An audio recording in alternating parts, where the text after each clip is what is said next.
ತಂಬೂರು ಶಿಕ್ಸ್ಕೊಂಡು ಹೋದ್ರೆ ಕತೆ ಮಾಡೋಬಪ್ಪ ಅಂತ ಕರಿತಿದ್ರು ಅವಾಗ. ಅಲ್ಲಿ ಒಂದ್ ತಿಂಗಳ ಜಾತ್ರೆ ಅದು. ಅಲ್ಲೆಲ್ಲ ಮರದ ಅಡಿಲಿ ಮನಿ ಕಳೋದು.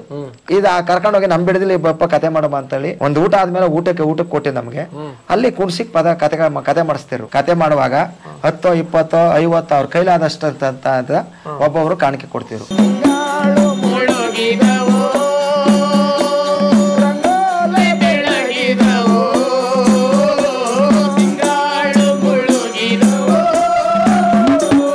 ಇವತ್ತು ಜನಪದ ಸಿರಿ ನಮ್ಮ ತಂಡದವರ ಬರಮಾಡ ಕೇಳಿದ್ದೀನಿ.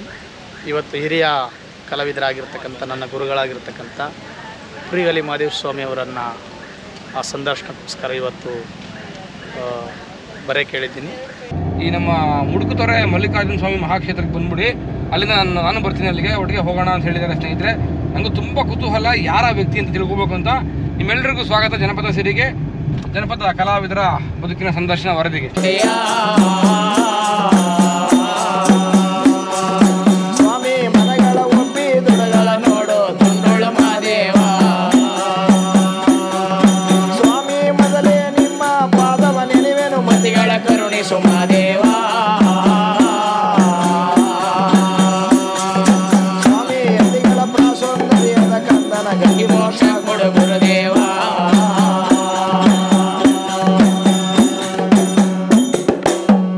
ಹರ ಹರ ಶಿವ ಶಿವ. ಉತ್ತರ ದೇಶದಯ ಉಲಿವಾನದಯ ಗಂಡಾದಿಗೆ ಗಂಡ ಗಂಡುಲಿಗೆ ಮುನಗಾರ ಪುಂಡಗಾರ ವೀರತ್ ಮುನಿ ಮಲೆ ಮಾದೇಶ್ವರ. ಕನ್ನೆ ಎಂಬ ಕೈಲಾಸನು ಮರೆತು ಗಿರಿಜೆ ಎಂಬ ಕಲ್ಯಾಣನು ಮರೆತು ಹೆಣ್ಣೆಂಬ ಜಾತಿ ಕಣ್ಣಿಂದ ನೋಡಬಾರದು, ಬಳಸೋದು ನನ್ನ ಕಣ್ಕೊಳ್ಬಾರ್ದು, ಕರಿತಲೆ ಜಾತಿ ಕಣ್ಣಿಂದ ನೋಡಬಾರ್ದು ಎಂದಿನ ನನ್ನ ಪಾಜಿ ಮುದ್ದು ಮಹದೇಶ್ವರ. 1, 2, 3 ಮಲೆಗಳನ್ನು ಬಿಟ್ಟು ಬರಲಿಲ್ವಂತೆ ನನ್ನ ಪಾಜಿ ಮುದ್ದು ಮಹದೇಶ್ವರ. ಆನುಮಲೆ, ಜೇನುಮಲೆ, ಗುಂಜುಮಲೆ, ಗುರುಗುಂಜುಮಲೆ, ಕಡದು ಮಲೆ, ಕಂಬತ್ತು ಮಲೆ, ಈಭೂತಿ ಮಲೆ, ರುದ್ರಾಕ್ಷಿ ಮಲೆ, ಭದ್ರಾಕ್ಷಿ ಮಲೆ, ಮಾಂತಮಲೆ, ಮಹೇಂದ್ರ ಮಲೆ, ಆಸರಿಗಲಿನ ಮಲೆ, ಲೇಸಗಾರ ಕೊಂಗರನಾಡು, ಕೊಯ್ಮತ್ತೂರು ದೇಶ, ಬೆಣದಪ್ಪನ ಕಡಿಮೆ ಸೀಗೆ ಸಿರಿಗಂಧದಲ್ಲಿ ಮಾದೇವ. ಕೆಮ್ಮತ್ತಿ ಮರದಡಿ ಒಳಗೆ 7 ಬಾಯಿ ಅನ್ನುತ್ತದಲ್ಲಿ ಪುಟ್ಟಲಿಂಗವಾಗಿ ಒಡೆದು ಮೂಡಿರುವಂತ ಮುದ್ದು ಮಾದಪ್ಪನನ್ನ ಕಲ್ಲಲ್ಲಿ ಯಾರು ಕೆತ್ತಿಲ್ವಂತೆ, ಉಳಿ ಸುತ್ತಿಗೆ ಒಳಗೆ ಮಾದೇಶ್ವರ ರೂಪನ ಯಾರು ಕೂಡ ತಿದ್ದಿಲ್ವಂತೆ. ಮುಂಗಾರು ಮಿಂಚೊಳದಪ್ಪನ 3 ಚೋಡದಕ್ಕೆ ಒಡೆದು ಮೂಡಿರತಕ್ಕಂಥ ನನ್ನ ಪಾಜಿ ಮುದ್ದು ಮಹದೇಶ್ವರ. ನನ್ನ ಮಹದೇಶ್ವರ ಅಂತ ನಡೆದ ಆಳುಗಳ ನೆನದವರ ಮನೆ ಒಳಗೆ ದನ ಸಿರಿ, ಧಾನ್ಯ ಸಿರಿ, ಸಂತಾನ ಸಿರಿ, ಕಟ್ಟದ ಕಾಮದಿನ ಕರೆಸಬೇಕು, ಮೆಟ್ಟದಂತ ಭೂಮಿ ಬೆಳೆಸಬೇಕು, ಪುತ್ರ ಸಂತಾನ ಘನಭಾಗ್ಯವನ್ನು ಕೊಡಬೇಕು. ಅದು ಅಲ್ಲದೆ ಮಹದೇಶ್ವರ ಅಂತ ಹೇಳಿ ಸೋಮವಾರ ಶುಕ್ರವಾರ ಮನೆ ಕೋಣೆನ ತಾರಿಸ್ಬಿಟ್ಟು 2 ಗಂಧದ ಕಡೆ ಕಸ್ಕೊಂಡು ಮೂಡ್ಲಾ ತಿರುಗಿಕೊಂಡು ಮಾದಪ್ಪ ಅಂತ ನಡೆದ ಆಳುಗಳ ನೆನದವ್ರ ಮನೆ ಒಳಗೆ ಬೆಟ್ಟದಾಗ ಬಂದಂತ ಕಷ್ಟವನ್ನ ಜಂಗಿನ ಫಲದ ಜಲ ಕಾಣಿಸೋರ್ಗೊಳ್ಳೋದು ಭಾಗ್ಯವನ್ನು ಕೊಡಬೇಕು ಎಂಬುದಾಗಿ ಬಿಟ್ಟು ಮಾದಪ್ಪ 7 ಮಲೆ ಕೈಲಾಸದಲ್ಲಿ ನೆಲೆಸಿದ್ದಾರೆ ನನ್ನ ಪಾಜಿ ಮುದ್ದು ಮಹದೇಶ್ವರ. ಉತ್ತರ ದೇಶದಯ ಉಲಿವಾನದಯ್ಯ ಗಂಡಾದಿಗೆ ಗಂಡ ಗಂಡುಲಿಗೆ ಮುನಗಾರ ತುಂಬು ಸೋಮವಾರ ಮಾ ಪುಣ್ಯ ಕಾಲದಲ್ಲಿ ಸೂರ್ಯ ಉರಿಯುವಂತ ಹೊತ್ನಲ್ಲಿ ನನ್ನ ಪಾಜಿ ಮುದ್ದು ಮಹದೇಶ್ವರ. ಕಂಚನೆ ಕಂಸಾಳೆ ಬಟ್ಲ ತೆಗೆದು ಮಾದಪ್ಪ ಅಂಗೈ ಮೇಲೆ ಮಡಿಕೊಂಡು ಭೂಮಿ ತೂಕದ ಜೋಳಿಗೆ ತೆಗೆದು ಮುಂಗೈ ಧರಿಸಿಕೊಂಡು ಎಳಗಾವಿ ಎಳೆದುದ್ದು ಸುಳಿಗಾಯಿ ಮುಸ್ಕೊಂಡು ಇಟ್ಟುಕೊಂಡು ದರೆಗಾತ್ರ ದಂಡು ಕೋಲ ತೆಗೆದು ಬಲಗೆಲ್ಲ ಹಿಡ್ಕೊಂಡು ನನ್ನ ಪಾಜಿ ಮುದ್ದು ಮಹದೇಶ್ವರ. ಮುಂಗಾರು ಮಿಂಚುಳದಪ್ಪಂದ 3 ಚೋಟದಕ್ಕೆ ಬಂದು ನಿಂತ್ಕೊಂಡ್ರಂತ ನನ್ನ ಪಾಜಿ ಮುದ್ದು ಮಹದೇಶ್ವರ. ಭಕ್ತರನ್ನ ಕಷ್ಟವನ್ನ ಕಾಪಾಡಬೇಕು, ನನ್ನ ಮಾದಪ್ಪ ಅಂತ ನೆನೆದವ್ರ ಮನೆ ಭಾಗ್ಯ ಕೊಡಬೇಕು ಎಂಬುದಾಗಿ ನನ್ನ ಪಾಜಿ ಮುದ್ದು ಮಹದೇಶ್ವರ. ಆ ಬನ್ನಿ ನಿಂತ್ಕೊಂಡಾಗ ಬೇಡ ನಾಯಕನ ಮಗನಾದಂತ ನಮ್ಮ ಬೇಡ್ರ ಕಣ್ಣಪ್ಪ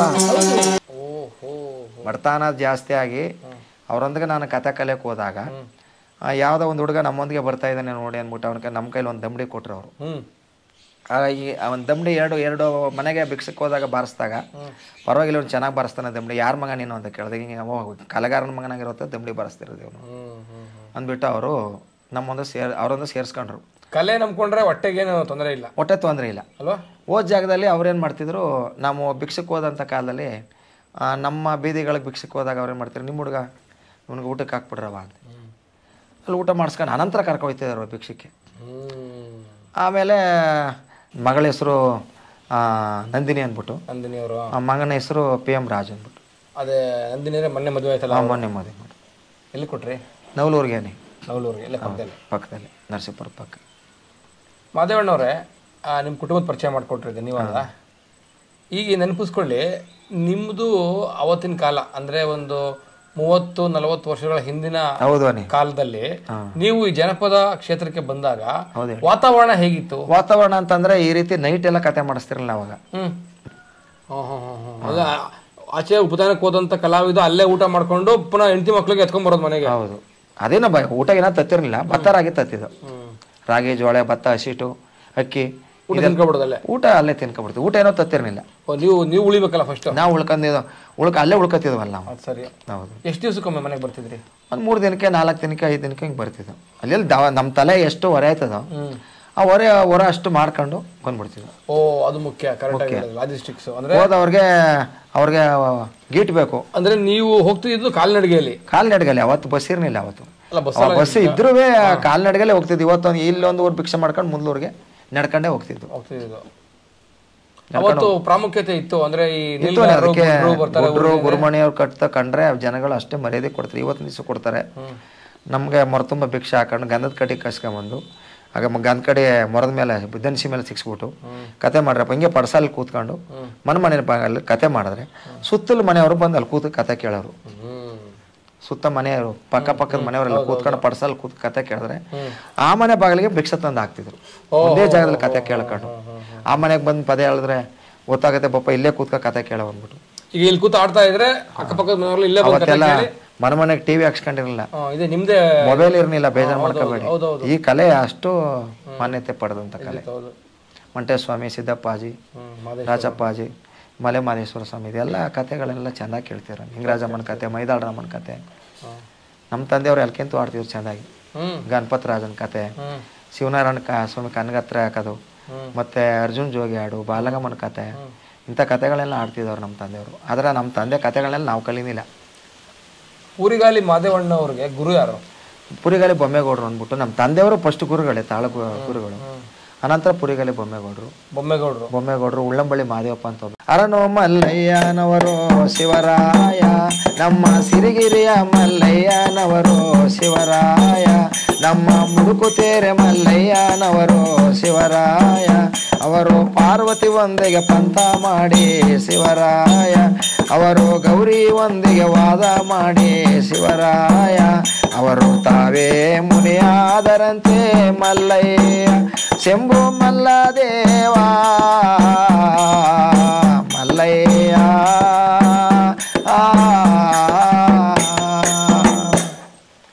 ಈ ರೀತಿ ಅವರು ಆಯಾ ಕುಲದ ಒಕ್ಕಲ ದೇವರುಗಳನ್ನ ನೀವು ಹಾಡ್ತಾ ಉಪದಾನ ಮಾಡ್ತಾ ಹೋಗ್ತಾರೆ. ಉಪದಾನ ಮಾಡ್ಕೊಂಡು ಅಂದ್ರೆ ಉಪದಾನ ಮಾಡಕ್ಕೆ ಬುದ್ಧಿವಂತಿಕೆ ಬೇಕು. ಹೌದು ಹೌದು. ದರ್ತನದಲ್ಲಿ ಉಪದಾನ ಮಾಡಕ್ಕಾಗಲ್ಲ, ಕೊಡಲ್ಲ ಅವ್ರು, ಭಿಕ್ಷಾ ಕೊಡಲ್ಲ. ಮುಂದಕ್ಕೆ ಹೋಗ ಅಂತಾರೆ. ಒಂದೇ ಮಾತು. ಹೌದು, ಮುಂದಕ್ಕೆ ಹೋಗ. ಅಲ್ಲಿ ಎದ್ದ ಪಾತ್ರೆ ಬೆಳಗ್ತಾವೆ, ತಟ್ಟೆ ಬೆಳಗ್ತಾ ಇದೀವಿ, ಕೊಡೋರಿಲ್ಲ, ಕೈ ಚಂದಿಲ್ಲ, ಹೋಗಪ್ಪ ಮುಂದಕ್ಕೆ ಅಂದ್ಬಿಡ್ತಾರೆ. ನಾವು ಅದಕ್ಕೆ ಬೇಜಾರು ಮಾಡ್ಕೊಳ್ಳಲ್ಲ. ಅದಕ್ಕೂ ಸ್ಮಾರ್ಟ್ ಆಗಿರ್ಬೇಕು, ಬುದ್ಧಿವಂತಿಕೆ ಇರ್ಬೇಕು. ಹೌದು, ಇದ್ಯಾಕ ಕೊಡ್ರಿ ಅಂತ ಚುರುಕಾಗಿರ್ಬೇಕು. ಕೊಡಿ ಅಂತ ನಾವು ಕೇಳಕ್ ಹೋಗಲ್ಲ. ಆಯ್ತು ಮಾಡ್ರಿ, ನಿಮ್ ಕೆಲಸ ಮಾಡ್ಕೊಳ್ಳಿ, ಮುಂದೆ ಮನೆಗೆ ಹೋಗ್ತೀವಿ. ಹೌದು, ಅವತ್ತಿನ ಕಾಲ ಅದು. ಅವತ್ತಿನ ಕಾಲ.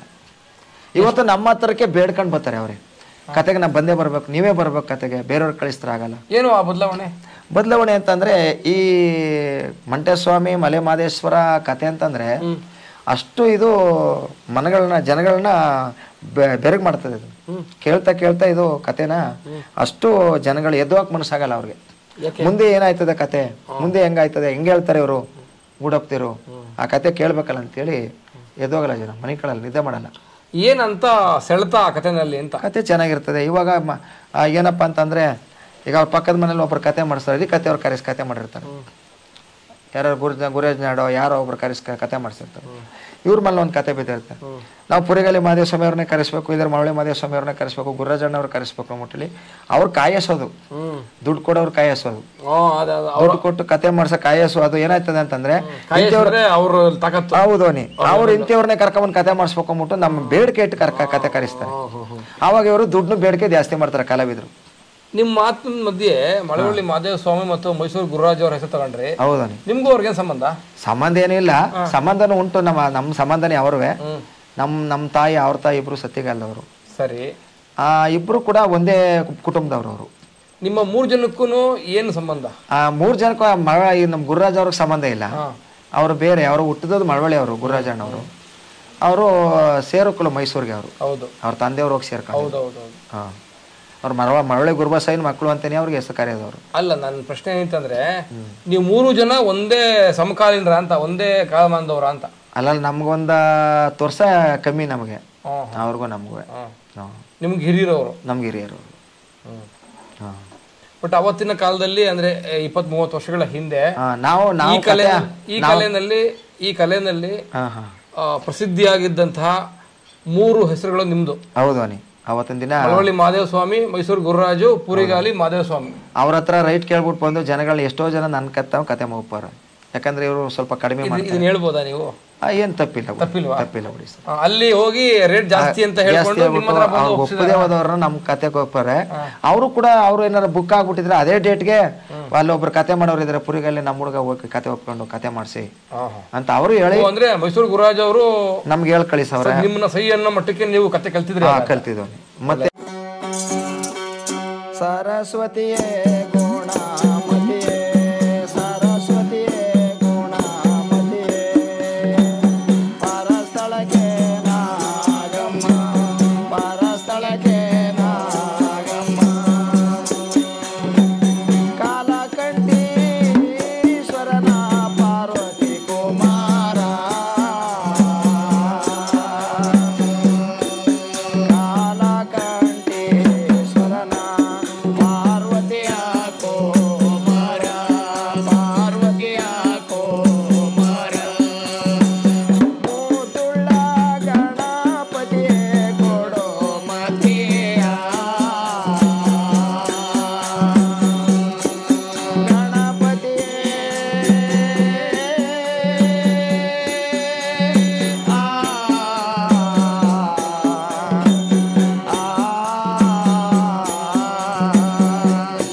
ಅವ್ರು ಪುನಃ ಪುರಿಗಲ್ಲಿನಲ್ಲೇ ಇಲ್ಲೊಂದು 4 ಸೀಟ್ ಕಲಿಸ್ದೆ ನಾನು. ಇಲ್ಲೊಬ್ರು ಒಂದು ಹುಡುಗ ಕಣ್ಣು ಒಂದು ಸ್ವಲ್ಪ ಮಂಜು ಅವನಿಗೆ, ಆ ಹುಡುಗನಿಗೂ ನಾನು 4 ಸೀಟ್ಗೆ ಇಲ್ಲೂ ಕತೆ ಕಲಿಸ್ಕೊಟ್ಟೆ. ಆ ಹುಡುಗನಿಗೆ ನಾನೇ ನಿಂತು ಎಲ್ಲನೂ ಓಡಾಡ್ಕೊಂಡು ಮದುವೆನೂ ಮಾಡಿಕೊಟ್ಟೆ ಅವನಿಗೆ. ಮದುವೆ ಮಾಡೋ ಗಂಟ ನನ್ನ ಜೊತೆಲೇ ಇದ್ದ. ಮದುವೆ ಆದಮೇಲೆ ತಾನೇ ಮಾಡೋಕ್ಕೆ ಶುರು ಮಾಡ್ದೆ ಕತೆ. ನಾವು ಅವ್ರ ಜೊತೆಲ್ಲ ಬೇರೆಯವ್ರ ಕಡೆಗೆ ಹೋಗೋದು ಹಿಂಗೆ ಮಾಡ್ದೆ. ಆಯಿತು ಬದುಕೋಗ್ರಿಯಪ್ಪ, ಎಲ್ಲಾದರೆ ನೀವು ಆಯಿತು ನಾವೇ ಮಾಡ್ತೀವಿ, ಬೇರೆಯವ್ರು ಕರ್ಕೊಂಡು ಅಂದ್ಬಿಟ್ಟಿದೆ. ಅಷ್ಟಲಿದ್ದಾಗ 2001ನೇ ಇಸ್ವಿಲೇನೋ ಆಗ ಇಲ್ಲಿ ನಮ್ಮ ಪ್ರಭು ಬುದ್ಧಿರು ಅಂದ್ಬಿಟ್ಟು ಪಪ್ಪೆಗೊಂಡ್ಪುರ ಮಠದಲ್ಲಿ 2001ರಲ್ಲಿ ಅಂದರೆ 22 ಅಂದರೆ 22 ವರ್ಷಗಳ ಹಿಂದೆ ಸರ್. ಸರಿ ಸರ್. 22 ವರ್ಷಗಳ ಹಿಂದೆ ಇದು ಮಂಟೇಸ್ವಾಮಿ ಪರಂಪರೆ ಅಂದ್ಬಿಟ್ಟು ಹಂಪೆ ಯೂನಿವರ್ಸಿಟಿಯಿಂದ, ಹಂಪೆ ಯೂನಿವರ್ಸಿಟಿ ಅವರೆಲ್ಲ ನಮ್ಮ ಕೊಳ್ಳೇಗಾಲ ದತ್ತಾಶಪ್ಪ ಅಂದ್ಬಿಟ್ಟು ಮಾನಸ ಕಾಲೇಜ್ ಅವರು ಓನರ್ ಅವರು ಮತ್ತೆ ಹಿಂದೋಡಿ ವೆಂಕಟೇಶ್ ಅಂದ್ಬಿಟ್ಟು ಇವರೆಲ್ಲ ಸೇರ್ಕೊಂಡು, ವೆಂಕಟೇಶ್ ಅಣ್ಣ ಅವರು ಅಂದ್ಬಿಟ್ಟು ಎಲ್ಲ ಸೇರ್ಕೊಂಡು ಇದನ್ನ ಪರಂಪರೆ ಉಳಿಸ್ಬೇಕು ಅಂದ್ಬಿಟ್ಟು ಎಲ್ಲ ನೀಲಗಾರರನ್ನು ಕರೆಸಿದ್ರು. ಅಲ್ಲಿ ಕತೆ ಮಾಡ್ತಾರೆ. ಎಷ್ಟು ಜನ ಕತೆ ಕಲ್ತವ್ರೆ ಗೋಪೆಗೊಂಡ್ಪುರ ಮಠಕ್ಕೆ ನಮ್ಮ ಪ್ರಭು ಬುದ್ಧಿಯವರು ಅವರ ನೇತೃತ್ವದಲ್ಲಿ ಎಲ್ಲರನ್ನೂ ಕರೆಸಿದಾಗ ಈ ಒಂದು 20 ಮಕ್ಕಳಿಗೆ ನೀಲಗಾರಿಕೆ ಬಿಡೋದು. ನೀಲಗಾರಿಕೆ ಬಿಟ್ಟು ಕತೆ ಕಲಿಸಿ ಅವರೇ ವಾದ್ಯ ಇದು ತಾಳ ದಂಬಡಿ ಎಲ್ಲ ತಕ್ಕೊಟ್ಟು ಕತೆ ಕಲ್ಸ್ಕೊಡ್ಬೇಕು ಅಂದ್ಬಿಟ್ಟು ಎಲ್ಲರೂ ಸೇರಿಸಿ ಹುಡುಗರಿಗೆಲ್ಲ ಈ ಕಲೆನ ಜಾಸ್ತಿ ಪ್ರಸಾರ ಮಾಡ್ಬೇಕು ಅಂತ. ಅದೇ ಈ ಕಲೆ ಯಾಕಂತಂದ್ರೆ ಈ ಆಡೋರು ಸೋತೋಗ್ಬಿಟ್ರೆ ಮುಂದೆ ಪೇಳ್ಮೆ ಉಳ್ಕೋಬೇಕಲ್ಲ ಇದು. ಅದಕ್ಕೋಸ್ಕರ ಈ ಕಲೆಯನ್ನ ನಾವು ಉಳಿಸ್ಬೇಕು ಅಂದ್ಬಿಟ್ಟು ಅವ್ರೇನ್ ಮಾಡಿದ್ರು ಮಂಟೇಸ್ವಾಮಿ ಮಠದಲ್ಲಿ ಅವರು ಒಂದು 20 ಮಕ್ಕಳಿಗೆ ನೀಲಗಾರಿಕೆ ಬಿಟ್ಟು ಅವರೇ ಸ್ವಂತ ಖರ್ಚಲ್ಲಿ ವ್ಯವಹಾರ ಮಾಡಿದ್ರು. ಸರ್, ಇವತ್ತು ಮೊಬೈಲ್ ಫೋನ್ ಇದೆ, ನಿಮ್ಮನ್ನ ಸಂಪರ್ಕ ಮಾಡೋದು ಈಸಿ. ಫೋನ್ ಮಾಡಿಕೊಂಡು ಇಂಥ ಊರಿಗೆ ಕಾರ್ಯಕ್ರಮ ಬರಬೇಕು ಅಂತ ಕರೀತಾರೆ. ಹಿಂದೆ ಫೋನ್ ಇರಲಿಲ್ಲ, ಕಲಾವಿದರನ್ನ ಹೆಂಗೆ ಸಂಪರ್ಕ ಮಾಡ್ತಿದ್ರು ಜನ ಅಂತ? ಬಸ್ಸಲ್ಲಿ ಬರ್ತಿರೋನಿ ಹುಡಿಕೊಂಡು ಬರ್ತಿದ್ರು ಊರಿಗೆ. ಇಲ್ಲಿಂದ ಬಸ್ಸಲ್ಲಿ ಬರ್ತಿದ್ರು. ಈ DMK ಪಕ್ಷದವರು ಅಲ್ಲಿ ಹೇಳದ್ನಲ್ಲಿ ಆಗಲಕೋಟೆಗಳ ಕತೆ ಹೋಗಿದ್ದು ಅಂತ ಅವರು ಬಂದು ನಮ್ಮನ್ನ ಮಳವಳ್ಳಿ ಮಾದೇವಸ್ವಾಮಿ ಅವ್ರು ಕೇಳ್ಬಿಟ್ಟು ಆ ಡೇಟ್ಗೆ ಅವ್ರು ಬುಕ್ ಆಗಿತ್ತಲ್ಲ, ಅವರು ನಮ್ಮ ಹತ್ರಕ್ಕೆ ಬಂದು ಅಡ್ವಾನ್ಸ್ ಕೊಟ್ಬಿಟ್ಟು ಹೋಗಿ ಆವತ್ತಿನ ಕಾಲದಲ್ಲೇ ತಮಿಳ್ನಾಡಲ್ಲಿ ಕತೆ ಮಾಡಿದ್ದೀನಿ ನಾನು. ಆವತ್ತಿನ ಕಾಲದಲ್ಲಿ ಅಂದ್ರೆ ಹುಡುಕ ಬರ್ತಿದ್ರು ನೀಲ್ಗಾರರು ಜನಪದ ಮೊದಲು ಅಡ್ರೆಸ್ ಕಾರ್ಡ್ ಅಂತ ಮಾಡ್ತಿದ್ದೋ. ಈಗೇನು ಅಡ್ರೆಸ್ ಕಾರ್ಡ್ ಬೇಕಾಗಿಲ್ಲ. ನೀವು ಹೇಳದಂಗೆ ಯೂಟ್ಯೂಬಲ್ಲಿ ತೆಗೆದ್ರೆ ನಮ್ಮ ನಂಬರ್ಗಳು ಬರ್ತವೆ. ಯಾರು ಕತೆ ಚೆನ್ನಾಗಿ ಮಾಡ್ತಾರೆ ಅದಲ್ಲೇ ಪರಿಶೋಧನೆ ಮಾಡ್ಕೋತಾರೆ. ಅವರು ಇಂಥವ್ರನ್ನೇ ಕರೆಸಿ ಕತೆ ಮಾಡಿಸ್ಬೇಕು ಅಂದ್ಬಿಟ್ಟು ಬಂದು ಫೋನ್ ಕಾಂಟ್ರಲ್ಲಿ ಮಾತಾಡ್ತಾರೆ, ಫೋನ್ ಪೇ ಮಾಡ್ತಾರೆ, ಕತೆಗೆ ಹೋಗ್ತೀವಿ, ಅಡ್ರೆಸ್ ತಗೋತೀವಿ. ಒಂದೊಂದು ಊರು ಎರಡು ಅವೆ. ಈಗ ಒಂದ್ಸಲ ಏನಾಗೋಯ್ತು, ಎಮ್ಮಟ್ನ ಕತೆ ಹೋಗ್ಬಿಟ್ಟಿದ್ದು. ಎಮ್ಮಟ್ನ ಮಂಡ್ಯದ ಹತ್ರ, ಬೇವ್ಕಲ್ ಆಟ್ನ ಬೇರೆ ಇದೆ. ನಾವೇನ್ ಮಾಡ್ದೆ, ಎಮ್ಮಟ್ನಕ್ಕೆ ಹೋಗಕ್ಕೆ ಬೇವ್ಕಲ್ ಆಟ್ನಕ್ಕೆ ಹೊಂಟೋಗಿದ್ದು ಕತೆಗೆ. ಅಲ್ಲಿ ಕತೆ ಮಾಡ್ಸೋರ್ ಮನೆ ಯಾವ್ದಪ್ಪ, ನಾವು ಕಾರ್ಡ್ನೇ ನೋಡಿಲ್ಲ ನಾವು. ಅಟ್ನ ಅಂತ ಬತ್ತಲ್ಲ, ಬಸ್ ಹತ್ಗೆ ಇಳಿದ್ಬಿಟ್ಟು ಅಲ್ಲಿ ನಾವು. ಆಗ ಇಲ್ಲಿಲ್ಲಪ್ಪ, ಈ ಊರ್ಲಿಲ್ಲ ಕತೆ, ಇದು ಅಡ್ರೆಸ್ಸು ಎಮ್ಮಟ್ನ ಇದು ಅಂತ. ಆಗ ಅಲ್ಲಿಗೆ ಹೋಗಿ ಕತೆ ಮಾಡ್ಕೊಂಡು ಬಂದು ಆ ಥರ ಕಷ್ಟಗಳಿರ್ತವೆ. ಈ ನಿಮ್ಮ ಹತ್ರ ಕತೆ ಮಾಡಿಸಿ ಯಾರು ಅವತ್ತಿನ ಕಾಲದಲ್ಲಿ ಮೋಸ ದಗ ಏನ್ ಮಾಡಿಲ್ಲ, ಅಂದ್ರೆ ಕಾಸು ಕೊಡದೆ ಮೋಸ ಮಾಡ್ಬಿಡೋದು ಅಂತವ್ರು ಇದಾರೆ. ಈಗ ಬದುಕಲ್ಲಿ ನಡೆದಿದೆ ಅದು. ಬದುಕಲ್ಲಿ ನಡೆದಿದೆ ಅಂತಂದ್ರೆ ಹೆಂಗೆ ಅಂತಂದ್ರೆ ಅವ್ರ ಕೈಲಿ ತುಂಡಾಗ್ಬಿಟ್ಟಿರ್ತ ಕತೆ ಮಾಡ್ಸೋವಂತ ಆಸೆ. 4 ಜನಕ್ಕೆ ನಾವು ಕತೆ ಮಾಡಿಸ್ಬೇಕು ಅಂತ ಆಸೆ ಇರ್ತದೆ, ಕರೆಸ್ಬಿಡ್ತಾರೆ. ಏನೋ ಒಂದು ಈಗ ನಮ್ಗೆ ಕೊಡ್ಬೇಕಾದ ದುಡ್ಡು ಒಂದು 2,000 3,000 ರೂಪಾಯಿ ಕಮ್ಮಿ ಆದಾಗ ಏನಾಯ್ತದೆ, ನೆಡ್ರಣ ಕೊಡ್ತೀವಿ, ಒಂದ್ ದಿವಸ ಬಿಟ್ಟು ಕೊಡ್ತೀವಿ ಅನ್ನೋರು ಅವರೇ ಕಳಿಸೋರು. ಅವ್ರು ದುಡ್ಡು ಮಡಿಕಬಾರ್ದು, ಬೆಳಗನ ಕತೆ ಮಾಡೋರು ಅನ್ನೋರು ಕೊಟ್ಬಿಟ್ಟವ್ರೆ. ಬಿಡು ಅವ್ರ ಕತೆ ಮಾಡದೆ ಸಾಕು, ಅಷ್ಟೇ ದುಡ್ಡು ಹೊಂಟೋಗಾರಲ್ಲ, ಅವ್ರ ತಡಿಕ ನಮ್ಗೆ ಬಂದಾರ ಅಂದ್ಬಿಟ್ಟು ಹಿಂದ್ಗುಂಟ ಅವ್ರಿಗೆ ಕೊಟ್ಟಿಲ್ಲ ಅವಷ್ಟು ಜನ. ಅದು ನಡೆದದೆ ಸರ್, ಕೈ ಘಟನೆಗಳಿವೆಲ್ಲ ಇದಾವೆ. ಹೌದು ಸರ್. ಕತೆ ಮಾಡಕ್ ಹೋದ ಸ್ಥಳಗಳಲ್ಲಿ ಏನು ಕೆಟ್ಟ ಘಟನೆಗಳು ನಡೆದಿಲ್ಲ? ಏನು ನಡೆದಿಲ್ಲ ಸರ್, ನಮ್ಗೆ ಬಹಳ ಪ್ರೀತಿಯಿಂದ ಕಾಣ್ತಾರೆ ಅವರು. ನಿಮ್ಮ ಪುರಿಗಾಲಿ ಮಾದೇವಣ್ಣವರ ಕಥೆಯನ್ನ ಕೇಳಿ ಟೀಕೆ ಮಾಡಿದ್ರು ಯಾರು ಇಲ್ಲ? ಇಲ್ಲ ಸರ್, ನೀವು ಸರಿಯಾಗಿ ಆಡೋದಿಲ್ಲ ಅದು ಇದು ಅಂತ ಆತರ ನಮ್ ಗುರುಗಳು ಹೇಳಿದ್ರಲ್ಲ, ಸರಿಯಾಗಿ ಕತೆ ಮಾಡಿದ್ರೆ 4 ಚೆನ್ನಾಗಿ ಕೂರ್ಸಿ ಚೆನ್ನಾಗಿ ಕತೆ ಆಯ್ತು ಅಂತಂದ್ರೆ ಕತೆ ಮಾಡ್ಬೇಕು, ಇಲ್ಲಾಂದ್ರೆ 4 ಎಮ್ಮೆ ತಕ್ಕ ಏರಿ ಕೆಳಗೆ ಮೇಯಿಸ್ಬೇಕು ಅಂತ ನಮ್ ಗುರುಗಳು ಹೇಳಿದ್ರಲ್ಲ. ಆ ಲೆಕ್ಕಾಚಾರದಲ್ಲಿ ನಾವು ಕತೆ ಮಾಡಿ ದುಡ್ಡು ಕೊಟ್ಟು ತಕ್ಕಾಗಿ ನಾವು ಕತೆ. ನಿಮ್ಮ ಗುರುಗಳು ನೀವು ವಿದ್ಯೆ ಕಲ್ತ ಮೇಲೆ ಏನಾಗುತ್ತೋ ಅದನ್ನ ಆರಂಭದಲ್ಲಿ ಹೇಳಿದ್ರು, ಜಾಗ್ರತೆ ಅನ್ಕೊಂಡು ಚೆನ್ನಾಗಿ ಕತೆ ಮಾಡ್ಬೇಕು. ಕತೆ ಕೇಳಕ್ ಜನ ಕೂತಿದ್ರೆ ಇನ್ನೊಂದು ಗಂಟೆ ಟೈಮ್ ಜಾಸ್ತಿ ಮಾಡ್ತಿದ್ವಿ ಕತೆನ. ನಾವು ಇಷ್ಟು ಗಂಟೆಗೆ ಅಂತ ಮಂಗಳ ಮಾಡ್ತಿರಲ್ಲ ನಾವು. ಇದು ನಿಮ್ಮ ಬದುಕಿನ ಪ್ರಶ್ನೆ ಅಲ್ಲ, ನಿಮ್ಮ ಕಾಲಮಾನದವರ ಜೀವನದಲ್ಲಿ ನಡೆದಿರ್ತಕ್ಕಂಥ ಒಂದು ಬದುಕಿನ ಪ್ರಶ್ನೆ ಕೇಳ್ತೀನಿ. ಹೌದು ಸರ್. ಉತ್ತರ ಕೊಡಕ್ಕೆ ಇಷ್ಟ ಇಲ್ಲ ಅಂದ್ರೆ ಬಿಡ್ಬೋದು. ಹೇಳಿ ಸರ್. ಕಪ್ಪಡಿಯಲ್ಲಿ ಇಬ್ಬರು ಕಲಾವಿದರ ನಡುವೆ ಒಂದು ಜಟಾಪಟಿ ನಡೆಯುತ್ತೆ, ಅದರ ಇತಿಹಾಸ ಏನದ್ರ ಕತೆ ಗಲಾಟೆ ಏನದು ಅಂತ. ನಿಮಗೂ ಮಳವಳ್ಳಿ ಮಾದೇವಸ್ವಾಮಿ ಅವ್ರಿಗೇನು ಸಂಬಂಧ? ಸಂಬಂಧ ನಮ್ಮ ದಯದಿ ಬುಡ್ಕಟ್ಟೆ ಅವರು. ಹೌದಾ? ಹೌದು. ಒಟ್ಟಿಗೆ ವಿದ್ಯೆ ಕಲ್ತಾರ ನೀವು? ಅವ್ರು ಕಲ್ತಿದ್ರು ಅಷ್ಟೇ. ಯಾರ ಹತ್ರ? ನಮ್ಮ ಬೊಮ್ಮೆಗೌಡ್ರ ಹತ್ರ ಕಲ್ತಿರು ಅವ್ರಿಗೆ. ಓಹೋ, ಬೊಮ್ಮೆಗೌಡ್ರ ಶಿಷ್ಯನೇನಾ? ಅವರು ಶಿಷ್ಯರೇ. ಅವ್ರ ತಮ್ಮ ನಾಗೇಂದ್ರ ಫಸ್ಟ್ ಕತೆ ಕಲ್ತದ್ದು, ಮಾದೇವಣ್ಣನಿಗಿಂತ ನಾಗೇಂದ್ರನ ಕಲ್ತದ್ದು. ಹೌದ್ರಾ? ಅವರು ಕತೆಗೆ ಹೋದ್ರಂತೆ. ಇವ್ರು ಒಂದ್ ಕಡೆ ಕೂಲಿ ಮಾಡ್ತಿರ್ಬೇಕಾದ್ರೆ ಇವ್ರಿಗೆ ಮರ್ಯಾದೆ ಕೊಟ್ರು. ಗುರುಗಳ ಹತ್ರ ಗುರುಗಳ ಜೊತೆ ಹೋಗಿದ್ರು ನೋಡಿ ನಾಗೇಂದ್ರನ, ಇವ್ರಿಗೊಂದು ಮರ್ಯಾದೆ ಕೊಟ್ರು. ಇವ್ರಿಗೆ ಮರ್ಯಾದೆ ಇಲ್ಲ, ಕೂಲಿ ಮಾಡೋರ್ಗೆ ಮರ್ಯಾದೆ ಕೊಟ್ಟಾರ. ನೋಡಿ ನನ್ನ ತಮ್ಮನಿಗೆ ಎಷ್ಟು ಮರ್ಯಾದೆ ಸಿಕ್ತು ಕತೆ ಕಲ್ತಿರೋದಕ್ಕೆ ಅಂತೇಳಿ ಅವತ್ತೇ ಕೂಲಿ ಕೆಲಸ ಬಿಟ್ಬಿಟ್ಟು ಅವ್ರ ಜೊತೆಲಿ ಬಂದ್ಬಿಟ್ರಂತ. ಅವ್ರು ತಮ್ಮನ ಜೊತೆಲಿ ಬಂದಾಗ ಆ ಗುರುಗಳ ಹತ್ರ ತ್ಯಾಗ ಮಾಡಿ ಅವರು ಕತೆ ಕಲ್ತ್ಕೊಂಡು ಇವ್ರ ರಾಗ ಚೆನ್ನಾಗೈತಿ. ಇವ್ರಿಗೆ ತಮ್ಮನೇ ಫಸ್ಟ್ ಕತೆ ಮಾಡ್ತಿದ್ದು. ಹೌದು, ಅವರು ತುಂಬಾ ದೊಡ್ಡ ಕಲಾವಿದರು. ಹೌದು ಸರ್.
ಪಾದಚರಣಗಳಿಗೆ ಮಂಗಳಾರತಿ ಮಾಡಿದಾಗ ಬೇಡ ನಾಯಕನ ಮಗನಾದಂತ ಬೇಡ್ರ ಕಣ್ಣಪ್ಪ ಹೇಳುದನ ಕಂದ ಬೇಡ್ರ ಕಣ್ಣಪ್ಪ, ನಾನು ಹೆಣ್ಣು ಮಗಳ ಸೊಪ್ಪನ ದೊಡ್ಡಗೆ ಹೋಯ್ದು ಬರತನ ಕಂದನ ಕಂದ ಅನವಾನ ಜೋಕ ಅಂದದ ಪಲ್ಲಕ್ಕಿ ಜೋಕ ಗುಡಿ ಮೇಲೆ ಇರ್ತಕ್ಕಂಥ ಗೋಪುರ ಜೋಕ ನನ್ನ ಕಂದ, ಕೆಂಕಲಾಗಿರ್ತಕ್ಕಂಥ ಗೋಪುರ ಜೋಕ, ಬಡಲಾಗಿರ್ತಕ್ಕಂಥ ಆಲಂಬೋಡಿ ಬಸಪ್ಪ ಜೋಕ, ನನ್ನ 8 ಕೋಟಿ ಗಂಡು 7 ಕೋಟಿ ಗಣಗಳು ಕಂದ ಒಟ್ಟು ಜೋಕ ನನ್ನ ಕಂದ ಬೇಡ್ರ ಕಣ್ಣಪ್ಪ, ನನ್ನ ಮುಟ್ಟಿ ಪೂಜೆ ಮಾಡ್ತಕ್ಕಂಥ 100 ಜನ ಕಂಪಣದ ಮಕ್ಕ ಅಂದ್ರೆ ತಮ್ಮಡಿಗಳ ಮಕ್ಕ ಒಟ್ಟಿಗೆ ಜೋಕದನ ಕಂದ ಬೇಡ್ರ ಕಣ್ಣಪ್ಪ. ಅದು ಅಲ್ಲದೆ ಅವಳ ಮಾರ ಸೆಟ್ಟಿ ಎಲ್ಲ ಮುತ್ತು ಮಾರ ಸೆಟ್ಟಿ ಎಲ್ಲ ಜಾತಿ ಒಳಗೆ ಉಪ್ಪಲ್ಗಿರ ಸೆಟ್ಟಿಂದನೇ 7 ಮಲೆ ಕೈಲಾಸಿಗೆ ಚಿನ್ನದ ಗಟ್ಟಿ ಆ ಸೆಟ್ಟಿ ಸರಗುರೆ ಅಮಾಸೆ ನಾಳೆ ಅಂತೇಳಿ ನನಗೆ ಹೆಣ್ಮದನೆ ಸೇವೆ ಮಾಡೋದಕ್ಕೆ ಬಟ್ಟೆತ್ತಿನ ಮೇಲೆ ಬೂದ್ಗಂಬಳಿ ಹಾಸ್ಕೊಂಡು ಅಮಚೋಡಿ ವಾದ್ಯ ಕಡಿಸ್ಕೊಂಡು ಸಿದ್ದೇನಪುರದ ಕಡ್ಡಿ ಚಮಾಲಿ ಕಳ್ಳಿ ಕಡ್ಡಿ ಬೆಳಗ್ಗೆ ಕಡಿಸ್ಕೊಂಡು ಎಳಂದೂರು ಚಿಗ್ರಲ್ಲಿ ತಕೊಂಡು ಒಡದೊಂಬಳೆ ತಕೊಂಡು ಅಚ್ಚಾರ ಮಾನೆ ಮುಡುದೇಳು ತಕೊಂಡು ಹೆಣ್ಮದನೆ ಸೇವೆ ಮಾಡಕ್ ಬತ್ತಲ್ಲಪ್ಪ ಸೆಟ್ಟಿ ಸರಗುರೆಯ. ಆ ಸೆಟ್ಟಿ ಸರಗುರೆ ಕಂದ ಒಟ್ಟಿಗೆ ಜೋಕಂದನ ಕಂದ ಬೇಡ್ರ ಕಣ್ಣಪ್ಪ ಅಂತೇಳಿ ಮುದ್ದು ಮಹದೇಶ್ವರ. ಬೇಡ್ರ ಕಣ್ಣಪ್ಪನಿಗೆ ಬುದ್ಧಿವಾದವನ್ನ ಹೇಳಿ ಗಂಡೂಲಿ ಮೇಲೆ ನೆಲಮೂರ್ತಿ ಮಾಡಿ ಕುಳಿತುಕೊಂಡು ನನ್ನ ಪಾಜಿ ಮುದ್ದು ಮಹದೇಶ್ವರ 7 ಮಲೆ ಕೈಲಾಸವನ್ನು ಬಿಟ್ಟು ಬರ್ತಿದ್ದಾರೆ ನನ್ನ ಪಾಜಿ ಮುದ್ದು ಮಹದೇಶ್ವರ. ಸ್ವಾಮಿ ಗಂಡೂಲಿವಾನ ಏರವರೇ ಗಂಡೂಲಿವಾನ ಏರವರೇ ಗಂಡೂಲಿವಾನ ಏರವರೇ ಗುಡಿಯ ಗುಂಡಲವ ಬಿಟ್ಟವರೇ ಈರಸಗಟ್ಟೆ ಬಿಟ್ಟವರೇ ಒಂದು ಮಾತಗಟ್ಟೆಗೆ ಬಿಟ್ಟವರೇ ಮಜನದ ಬಾವಿಗೆ ಬಿಟ್ಟವರೇ ಎಡದಿಮಿ ಕುಳವ ಬಿಟ್ಟವರೇ ಗಿರಿಜೇನು ಮಳಕೆ ಬಿಟ್ಟವರೇ ಅವರ ತಮ್ಮಡಗೇರಿಗೆ ಬಿಟ್ಟವರೇ ಹಿಂದುಳಿದ ಜನಗಳು ಕೂಡ ಸಮಾಜದಲ್ಲಿ ಬೆರೆತ್ಕೊಂಡು ಬಾಳ್ಬೇಕು ಅಂತೇಳಿ ದೇವರೇ ಮಾಡಿರ್ತಕ್ಕಂಥದ್ದು ಇದು ಪರಂಪರೆ ಉಳಿಸ್ಕೊಂಡು ಹೋಗಿರೋದು ಇವರು ಎಲ್ಲರೂ ಒಂದಾಗಿ ಬಾಳಿ ಅಂತ. ಹೌದು ಸರ್. ಸಾಮರಸ್ಯದ ಜೀವನಕ್ಕಾಗಿ ಜನಪದ ಉಟ್ಕೊಳ್ತು ಅಂತ. ಹೌದೌದು. ಜನಪದ ಅಂದ್ರೆ ನೀವು ಏನಂತ ಅನ್ಕೊಂಡಿದ್ದೀರಿ? ಜನಪದ ಅಂತಂದ್ರೆ ಇದು ಅವತ್ತು ಮನರಂಜನೆ ಇರಲಿಲ್ಲ, ನಾಟಕ ಇರಲಿಲ್ಲ. ಈ ನಾಟಕ ಕಲಿಬೇಕು, ನಾಟಕ ಇತ್ತು, ನಾಟಕ ಇದ್ರು ಅದನ್ನ ದುಡ್ಡು ಖರ್ಚು ಮಾಡಿ ನಾಟಕ ಆಡ್ಬೇಕಾದ್ರೆ ಕಷ್ಟ ಇತ್ತು. ಒಂದಿನ ಆಡ್ತಿದ್ರು. ಇದು ದಿನ ಆಡ್ತಕ್ಕಂಥ ಕತೆ. ಇದು ಗಂಟೆಗೆ ಬೇಕಾದ್ರೆ ಇವತ್ತು ಶುರು ಮಾಡಿದ್ರೆ ಬೆಳಗಾನ ಆಡ್ಬೋದು, ನಾಳೆ ಆಡ್ಬೋದು, ನಾಳಿದ್ದು ಆಡ್ಬೋದು. ನಾಟಕ ಆಡೋಕ್ಕಾಗಲ್ಲ. ಅದು ಒಂದು ತಿಂಗಳು ಕಲ್ತಿದ್ದು ಒಂದಿನ ಆಡ್ಬಿಡ್ತಾರೆ, ಮುಗಿದೋಯ್ತ ನಾಟಕ. ಇದು ಹಂಗೆಲ್ಲ, ಇದು ದಿನ ಆಡ್ತಿರ್ಬೋದು ಬೇಕಾದ್ರೆ. ಇದನ್ನ ಕೇಳೋದಕ್ಕೋಸ್ಕರವಾಗಿ ಜನ ಚೆನ್ನಾಗಿ ಕೇಳ್ತಿದ್ರು. ಇದನ್ನ ದೇವ್ರ ಮೇಲೆ ಭಕ್ತಿ ಇಟ್ಕೊಂಡು ಗಂಧದ ಕಡ್ಡಿ ಹಸ್ಕೊಂಡು ಕೈ ಮುಗ್ಕೊಂಡು ಕತೆ ಕೇಳ್ತಿದ್ರು. ಇದನ್ನ ಇವತ್ತು ಆ ಸಂಸ್ಕೃತಿ ಕಡಿಮೆ ಆಗ್ತಾ ಇದೆ. ಇಲ್ಲ ಸರ್, ಇದೆ. ಮತ್ತು ಸಂಸ್ಕೃತಿ ಇರೋವತ್ತಿಗೆ ಈ ಕಲಾವಿದರೆಲ್ಲ ಸ್ವಲ್ಪ ನೆರವಾಗಿ ಹೋಗ್ತಿರೋದು. ಇವತ್ತು ಅವ್ರಿಗೆ ಇಲ್ಲದೇ ಇರೋ ಜೀವನನೇ ಕಷ್ಟ ಆಗೋದು ಸರ್. ಆವತ್ತಿನ ಪರಿಸ್ಥಿತಿ ಇದ್ಬಿಟ್ರೆ ಇನ್ನೂ ಕಷ್ಟ ಆಗ್ಬಿಡೋದು. ಇವತ್ತು ನಮಗೆ ಕಲಾವಿದರಿಗೆ ಸ್ವಲ್ಪ ಸರ್ಕಾರದವ್ರು ಒಂದೇನೋ ಸಹಾಯಧನಗಳನ್ನು ಕೊಟ್ಕೊಂಡು ನಮಗೆ ಪ್ರೋಗ್ರಾಮ್ ಗಿಮ್ಗಳು ಮಾಡಿದ್ರೆ ನಮ್ಮಂಥ ಕಲಾವಿದರಿಗೆ ಅನುಕೂಲ ಆಯ್ತದೆ. ಯಾಕೆಂತಂದರೆ ನಮಗಿಂತ ಇನ್ನೂ ಕೆಳಗಿರ್ತಕ್ಕಂಥ ಕಲಾವಿದರು ಮಸ್ತಾಗವ್ರೆ. ಅವ್ರಿಗೆಲ್ಲ ಜೀವನ ಆಗ್ಬೇಕಾದ್ರೆ ಕಷ್ಟ ಅದ ಸರ್. ಅದ್ರ ಬಗ್ಗೆ ನಿಮ್ಗೆ ಅರಿವಿದೆ ಸರ್. ನಿಮ್ಗಿಂತ ಕೆಳಮಟ್ಟದಲ್ಲಿ ತುಂಬ ಕಲಾವಿದರಿಗೆ ಹೂನರ್ ಹಾಕ್ತಾರೆ, 6 ಸನ್ಮಾನಗಳು ಮಾಡ್ತಾರೆ. ಆ ಕಲಾವಿದ ಹಿಂದ ಆದಾಗ ಅವ್ನ ಜೀವನಾಂಶ ಕಷ್ಟ ಅದ ಸರ್. ಒಂದು ಕಾಯಿಲೆ ಕಷ್ಟ ಎಲ್ಲ ಬಿದ್ದುಬಿಟ್ಟು ಏನಾರು ಮನುಷ್ಯ ಮಲಿಕೊಬಿಟ್ರೆ ಅವ್ನ ಬದುಕು ಭಾಳ ಕಷ್ಟ. ಅದಕ್ಕೆ ಸರ್ಕಾರ ಏನಾರು ನೆರವಾದರೆ ನಮ್ಮಂಥ ಕಲಾವಿದರಿಗೆ ಒಳ್ಳೆಯದು. ಕಲಾವಿದರಿಗೆ ಅವ್ನು ದುಡಿಯೋ ಗಂಟ ದುಡ್ಕತಾನೆ ಸರ್. ದುಡ್ಕೊಂಡು ಮಡಿಕಂಡು ಅವನೇನೋ ಯಾಗ ಕಾಲ ಕಳ್ಕೊಂಡೈತಾನೆ. ಕಲಾವಿದನಿಗೆ ಬುದ್ಧಿವಂತಿಕೆ ಇರಬೇಕಲ್ಲ, ಅದು ಉಳಿದ ಸರ್. ಅದು ಕಲೆಯಲ್ಲಿ ಏನೂ ಸಿಕ್ಕಲ್ಲ.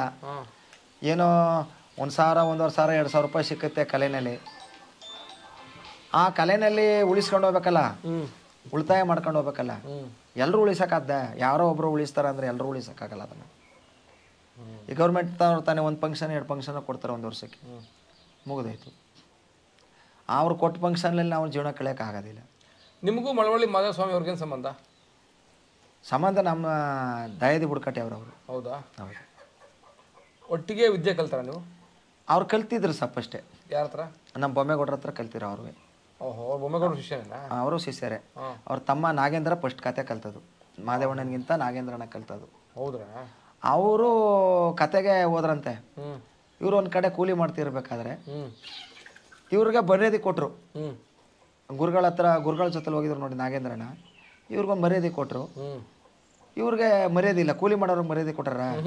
ನೋಡಿ ನನ್ನ ತಮ್ಮನಿಗೆ ಎಷ್ಟು ಮರ್ಯಾದೆ ಸಿಕ್ತು ಕತೆ ಕಲ್ತಿರೋದಕ್ಕೆ ಅಂತೇಳಿ ಅವತ್ತೇ ಕೂಲಿ ಕೆಲಸ ಬಿಟ್ಬಿಟ್ಟು ಅವ್ರ ಜೊತೆಲಿ ಬಂದ್ಬಿಟ್ರಂತೆ. ಅವರು ತಮ್ಮನ ಜೊತೆಲಿ ಬಂದಾಗ ಆ ಗುರುಗಳ ಹತ್ರ ತ್ಯಾಗ ಮಾಡಿ ಅವರು ಕತೆ ಕಲ್ತ್ಕೊಂಡು ಇವ್ರ ರಾಗ ಚೆನ್ನಾಗೈತಿ. ಇವ್ರಿಗೆ ತಮ್ಮನೇ ಫಸ್ಟ್ ಕತೆ ಮಾಡ್ತಿದ್ದು.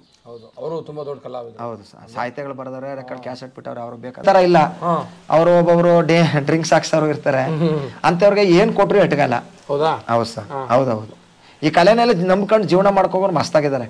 ಅಂತವ್ರಿಗೆ ಶಾಸನಗಳು ಕಾರ್ಯಕ್ರಮಗಳು ಕೊಟ್ರೆ ಸರ್ಕಾರ ಅನುಕೂಲ ಕಲಾವಿದರಿಗೆ. ಈ ದುಶ್ಚಟಗಳೆಲ್ಲ ಬಿಡ್ಬೇಕು. ಹೌದು, ಬಿಡ್ಬೇಕು ಅವರು. ಮತ್ತೆ ಅವರು ದುಶ್ಚಟಗಳಿರೋರು ಕಾರ್ಯಕ್ರಮ ಕೊಡೋದು ಇಲ್ಲ ಅವರು. ಮತ್ತೆ ಅವರು ಎಲ್ಲ ಕ್ಲೀನ್ ಆಗಿ ಹಚ್ಬೇಕು. ವೇದಿಕೆ ಮೇಕೆ ಶೇವಿಂಗ್ ಗೇವಿಂಗ್ ಎಲ್ಲ ಮಾಡಿಸ್ಕೊಂಡು ವೇದಿಕೆ ಹತ್ತಿದ್ರೆ ಅವರು ಕಾರ್ಯಕ್ರಮ ಕೊಡಲ್ಲ ಅವ್ರಿಗೆ. ನಾವು ನೋಡಿ ಅನುಭವಿಸಿದೀವಿ ಸರ್. ಹೌದು, ಶಿಸ್ತಾಗಿ ಬದುಕಬೇಕು ಅಂತ ಹೇಳ್ತಾ ಇದ್ದೀರಾ? ಹೌದು ಸರ್, ಶಿಸ್ತಾಗಿ ಬದುಕಬೇಕು. ಶಿಸ್ತಾಗಿದ್ರೆ ನಮಗೆ ಬೆಲೆ ಕೊಡೋದು ಜನಗಳೇ. ನಾವು ಮರ್ಯಾದೆ ಕೊಡ್ತಾರೆ, ಬೆಲೆ ಕೊಡ್ತಾರೆ. ನೀಲ್ಗಾರರು ಅಂತೇಳಿ ನಮ್ಮ ಅಂತಷ್ಟು ದಿನಸಿ ಕೊಡ್ತಾರೆ, ಬದುಕ್ಬೋದು ಅವರು. ಶಿಸ್ತಿಲ್ದೆ ಹೋದ ಮನುಷ್ಯನಿಗೆ ಇವನ್ನೆಲ್ಲಪ್ಪ ಭಿಕ್ಷೆ ಮಾಡ್ಕೊಂಡೋಗಿ ಮಾರ್ಬಿಟ್ಟು ಎಲ್ಲ ಕುಡ್ಕೊಂಡು ಹೋಗಿ ತಿರ್ಗಾಡಿ ನೀನು ಅಂದ್ಬಿಟ್ಟು ಅವ್ರು ಭಿಕ್ಷೆನೂ ಕೊಡಲ್ಲ, ಮುಂದಕ್ಕೆ ಹೋಗ ಅಂದ್ಬಿಡ್ತಾರೆ. ಶಿಸ್ತಿರ್ಬೇಕು. ಶಿಸ್ತಾಗಿ ಹೋದಾಗ ಎಷ್ಟೋ ಜನ ಏನ್ ಮಾಡ್ತಾರೆ, ಭಿಕ್ಷೆ ಮಾಡ್ಕೊಂಡೋಗಿ ಮಾರ್ಬಿಡೋದು ಒಬ್ಬರಿಗೆ. ಅದು ತಗೊಂಡೋಗಿ ಕುಡ್ಕೊಂಡು ಹೋಗೋದು. ಹೆಂಡತಿ ಮಕ್ಕಳಿಗೂ ಇಟ್ಟಾಕಾಗಲ್ಲ ಅವರು. ಕಷ್ಟ. ಅದಕ್ಕೆ ಅಂಥವ್ರು ನೋಡಿ ಅವ್ರೇನ್ ಮಾಡ್ತಾರೆ, ಅಂಥವ್ರು ಕೆಟ್ಟವ್ರು ನೋಡಿ ಒಳ್ಳೆಯವ್ರಿಗೂ ಕೂಡ ಅದು ಕೆಟ್ಟ ಹೆಸರು ಬರ್ತದೆ, ಮುಂದೆ ಹೋಗ ಅಂದ್ಬಿಡ್ತಾರೆ.